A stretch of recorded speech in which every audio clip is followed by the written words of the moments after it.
Qual o fato mais surpreendente sobre o universo? É o conhecimento de que todos os átomos que abrangem a vida na Terra, os átomos que formam o nosso corpo, podem ser rastreados aos fornos que transformaram elementos leves em elementos pesados em seus núcleos, sob temperaturas e pressões extremas. Essas estrelas, as maiores delas, ficaram estáveis em seus últimos anos, entrando em colapso e então explodiram, espalhando suas entranhas enriquecidas pelo universo. Entranhas compostas de carbono, nitrogênio, oxigênio, todos elementos fundamentais para a vida. Elementos que formam nuvens de gás, que entram em condensação, em colapso, e que geram as próximas gerações de sistemas solares, estrelas com planetas em suas órbitas, planetas que agora têm os elementos necessários para a vida. O nitrogênio no nosso DNA, o cálcio em nossos ossos, o ferro no nosso sangue, o carbono em nossa pele, somos feitos de estrelas. Então, quando eu olho para o céu à noite e eu sei que somos parte deste universo, que estamos dentro deste universo, mas talvez mais importante que ambos esses fatos é que o universo está dentro de nós. Quando eu reflito sobre esse fato, eu olho para o alto e a maioria das pessoas se sentem pequenas, pois elas são pequenas e o universo é grande. Mas eu me sinto grande, pois eu sei que os meus átomos, os átomos do meu corpo, vieram daquelas estrelas. E há um nível de conectividade aí. E isso é realmente o que tu quer na tua vida. Tu quer se sentir integrado, uma parte relevante nos acontecimentos ao teu redor. E é exatamente isso que nós somos. Simplesmente por estarmos vivos.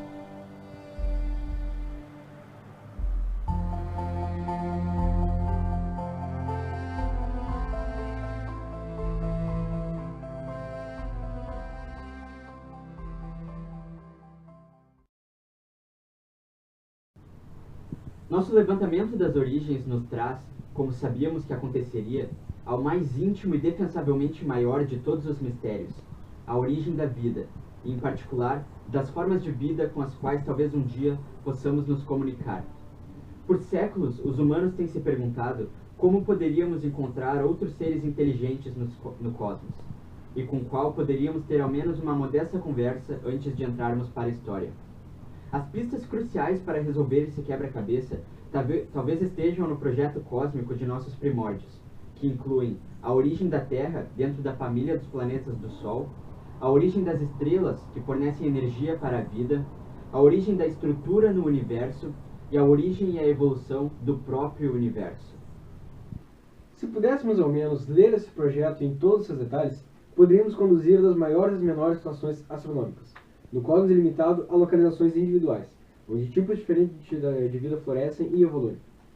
Se pudéssemos comparar diversas formas de vida que surgiram em várias circunstâncias, poderíamos perceber as regras do início da vida, tanto em termos gerais como em situações cósmicas particulares.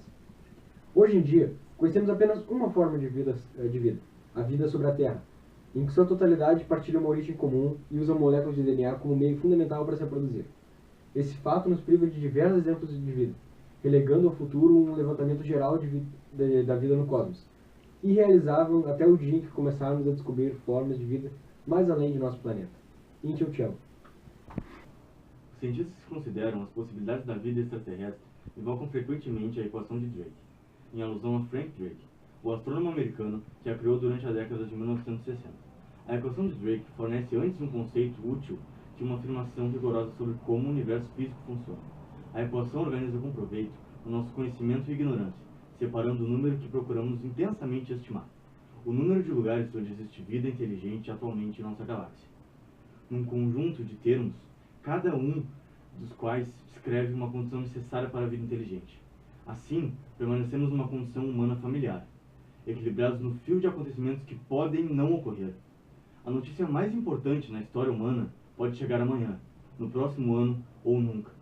Vamos seguir adiante, a entrar num novo amanhecer, prontos a abraçar o cosmos, assim como ele nos circunda, e assim como ele se revela, brilhante de energia e repleto de mistério. Superaglomerado de Virgem, o grupo local, Via Láctea, Sistema Solar e Terra. Esse é o nosso endereço cósmico. O Sistema Solar consiste no Sol e sua grande família de objetos espaciais, os planetas, os satélites e incontáveis corpos menores como os asteroides e os cometas. O número de objetos conhecidos cresce a cada mês, com a descoberta de objetos menores e mais distantes. O maior dos planetas rochosos é a Terra, a uma distância média de 150 milhões de quilômetros do Sol. Um mundo dinâmico diferente de qualquer outro, abundante de água em estado líquido e com a superfície em constante mudança. A Terra formou-se há cerca de 4,6 bilhões de anos. Desde então, seu material diferenciou-se em camadas.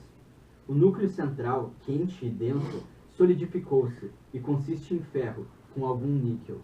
Acima há um manto rochoso sólido e depois uma fina crosta feita de tipos diferentes de rochas e minerais, onde predominam as rochas silicáticas. Essa crosta se quebra em 7 grandes placas sólidas e algumas menores.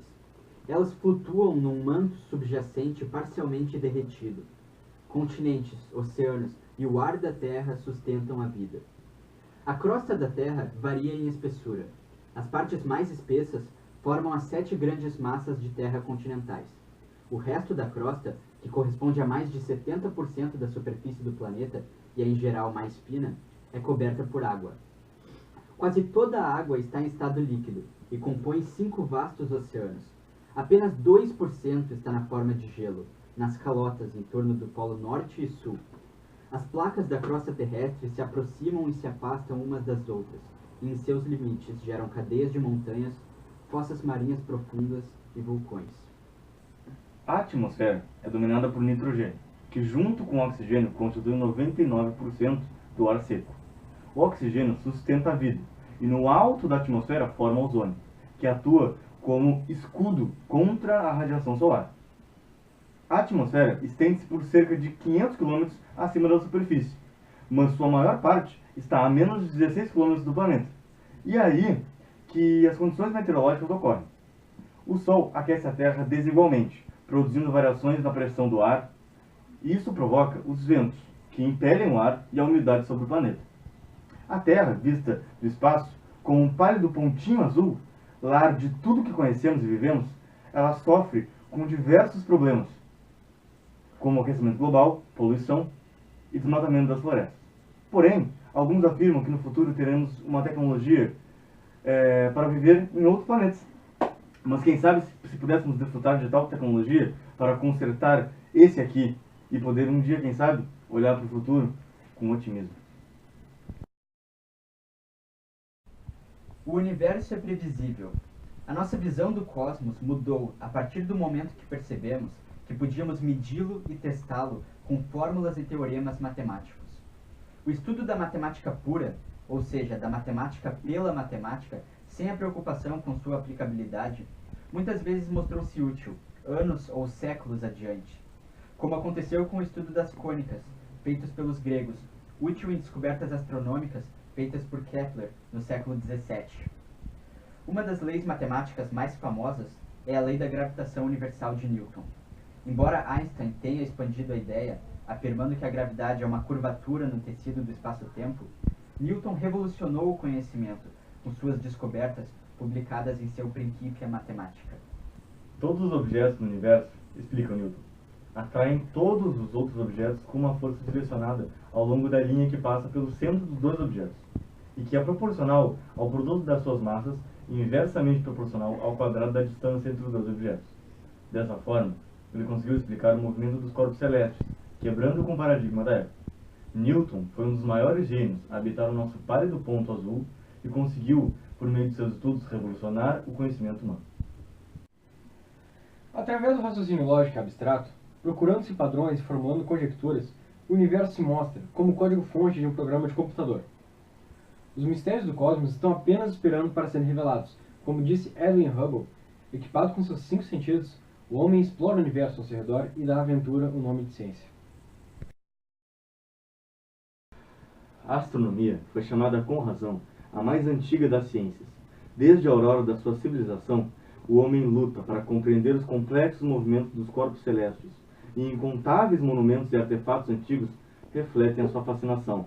Stonehenge, na Inglaterra, e as pirâmides do Egito, erguidos por volta de 2500 a.C., corporificam alinhamentos astronomicamente significativos baseados no conhecimento do céu, mas o verdadeiro berço da astronomia foi o Oriente Médio. 2 pequenas tábuas de argila cozida, produzida por volta de 700 anos antes de Cristo pelos babilônios do Iraque atual, resumem informações sobre os movimentos das estrelas e dos planetas. A lista de estrelas e constelações que conheciam atesta uma antiga tradição de observação celeste. Algumas constelações, como Leão e Escorpião, chegaram até nós quase inalteradas. Os babilônios deram outra contribuição permanente à astronomia. Mediram a duração do ano em cerca de 360 dias, dividiram o círculo do céu em 360 graus e subdividiram cada grau em 60 partes. Introduziram o dia de 24 horas, cada hora dividida em 60 partes. O conhecimento da astronomia babilônica chegou à Grécia cerca de 500 a.C. Os babilônios interessavam-se sobretudo por adivinhar augúrios celestes, o que chamaríamos de astrologia. Mas os gregos procuravam compreender os princípios físicos, segundo o qual o universo funcionava, começando a separar a ciência da superstição. Eudóxio, um astrônomo grego do século IV a.C., desenvolveu um sistema de 27 esferas cristalinas, alinhadas umas dentro das outras, girando em torno de diferentes eixos e em diferentes velocidades, que transportavam os corpos celestes ao redor de uma terra esférica. Mais tarde, modificaram o sistema, mas o princípio de universo de movimento circular perfeito e centrado na Terra, geocêntrico, permaneceram arraigados nos pensamentos astronômicos até o século XVII. A primeira observação de um cometa que temos registro ocorreu na China Antiga, em 2316 a.C. Na Antiguidade, a aparição de um cometa era sinônimo de destruição. Quando avistados, faziam-se profetizações de pragas, doenças ou mortes de reis. Ao longo da história, os corpos celestes causaram grande influência nas pessoas, mas especialmente o desconhecimento sobre eles. 610 a.C., Medas e Lídios batalhavam às margens do rio Hales, atual rio Kızılırmak, na Turquia. A batalha ocorreu no 6º ano de uma guerra entre aliates do reino da Lídia e Siachares, do Média, e terminou abruptamente devido ao eclipse solar total. O eclipse foi estendido como um aviso dos deuses, que desejavam que a luta se encerrasse. Em face do fenômeno, os dois inimigos largaram suas armas e fecharam um acordo de paz, selado por um casamento. A astronomia fascinou e espantou os seres humanos por muitos anos. O desconhecimento da mecânica do universo e dos corpos celestes deu lugar à superstição. Hoje conhecemos muito mais sobre esse campo, porém o fascínio e o espanto permanecem. A história do estudo dos astros é repleta de ideias, nomes, reviravoltas, conflitos ideológicos e quebra de paradigmas. Ela confrontou a nossa noção de egocentrismo e expandiu as fronteiras do conhecimento, até destruí-las. E essa história se estende até hoje e se estenderá até o nosso fim. Muito ainda não se sabe sobre esse vasto e misterioso universo, mas a cada passo o nosso entendimento aumenta e o universo fica mais misterioso. Compartilhar esse conhecimento é uma forma de fascinar todos aqueles que olham para o alto e buscam descobrir, e para convidar aqueles que ainda não sabem porque deveriam. Na Grécia Antiga, berço da filosofia, diversos filósofos indagaram sobre a vida e o universo. A ontologia, parte da filosofia que estuda a natureza do ser, a existência e a realidade, engloba algumas questões abstratas, como a existência de determinadas entidades, o que se pode dizer que existe, qual o significado do ser, entre outras. O princípio da daimonia de Aristóteles sugere que a felicidade se encontra em uma vida em harmonia com o universo, em uma vida na qual estamos no lugar em que pertencemos, em que nos encaixamos, na qual encontramos a nós mesmos. Quando aprimoramos nossas virtudes, isto é, buscar a maestria naquilo que possuímos de melhor, temos a sensação de que estamos fazendo o que nascemos para fazer. Os filósofos por muitos séculos debateram sobre as nossas origens, sobre as questões fundamentais que somos impelidos a perguntar. Talvez descobrir que somos formados de poeira estelar, que somos parte integrante e inerente do cosmos, tenha sido a maior contribuição da astronomia. Perceber que somos pequenos em relação a um cosmos vasto e misterioso, mas ao mesmo tempo somos finitamente infinitos, como parte de uma engrenagem cósmica, e sem a qual o universo não poderia ser igual.